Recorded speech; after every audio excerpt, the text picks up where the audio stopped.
I wasn't going to talk about this just because this topic has been beaten down over and over, but Zillow just keeps giving us things to talk about.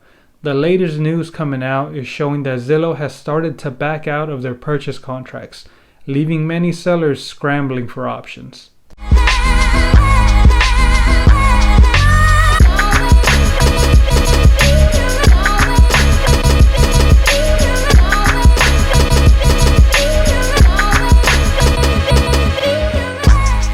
So before I get into exactly what's happening right now, I wanted to give y'all a little bit of a background, just a quick rundown of what Zillow was doing.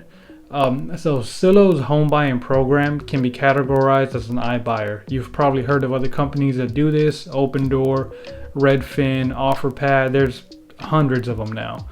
This is nothing new. This has been going around forever. If you ever see a sign when you're driving around that says "We buy houses," extremely similar to that.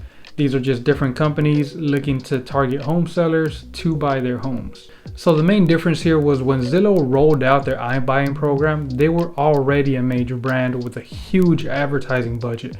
So as soon as they announced it, it caught on. People knew they had other options that they could just request a cash offer directly from Zillow. So as they started to gain traction, more and more iBuying companies were popping up left and right, everybody fighting over the same home sellers. Now, Zillow also owns a mortgage and title company, and they try to run everything they can through there. This means that they can collect all those fees and technically offer a little higher on these houses and still be profitable. And this is where it gets interesting. Zillow started to pay way above market value for these homes, and then turning around and trying to sell them for an even higher price. Basically flipping homes and pushing the numbers so much that even in a perfect seller's market, nobody would pay that amount. And they did this over and over, losing money every time. And while all of this was happening, a TikTok video went viral. Yeah, a TikTok video saying that Zillow basically had no option but to keep buying homes to try and bump up the price of their current listed homes in order to try to minimize the amount of money they were losing. Shortly after announcing the pause of their home buying program, Zillow announced that they were completely stopping their home buying program. They were shutting it down. The official reason was a labor and supply shortage, which is true. In our projects, we have been seeing a bit of a labor constraint and having to wait for supplies, but still, the timing of it's a little fishy to me. Now Zillow is offloading 7,000 homes, with 2/3 of them being sold for less than what they paid for, and another 8,000 under contract. What does this mean for sellers who are currently under contract with Zillow? Well, originally when all of this news came out, they said that they would honor these contracts and go ahead and close them all out. But just as of last week, Zillow announced that they were canceling 400 of these contracts. They didn't say how they picked these 400 houses. Officially, they said it was all a case-by-case basis, but many of these homeowners are already under contract on their next home and are needing to sell their current home fast. So now they're left scrambling for options, trying to figure out what to do.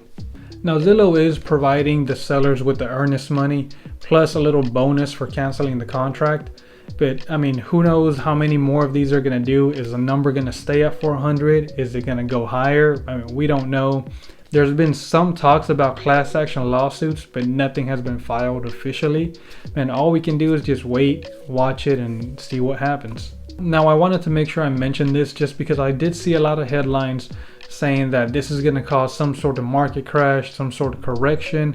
But before you believe any of that, I think it's important that we do look at our current housing shortage. In order to catch up to current buyer demand, the US needs another 5 million homes to come on the market. So those measly 7,000 that they're offloading plus the other 8,000 that are coming, that won't even make a dent in the number of homes needed in the US. The good news in all of this is that our market is starting to balance out. For home sellers, prices are still going up, just not at that crazy rate that they were this past year. For home buyers, you no longer have to deal with these crazy multiple offer bidding situations. Don't worry about a bidding war. It's a lot, I wouldn't say slower, but it's a lot easier to manage now. You don't have to go ahead and offer your firstborn with every offer you submit. But guys, thanks for watching. If y'all like this content, do me a favor, hit that like, share, and subscribe button on YouTube, and I'll see y'all next time.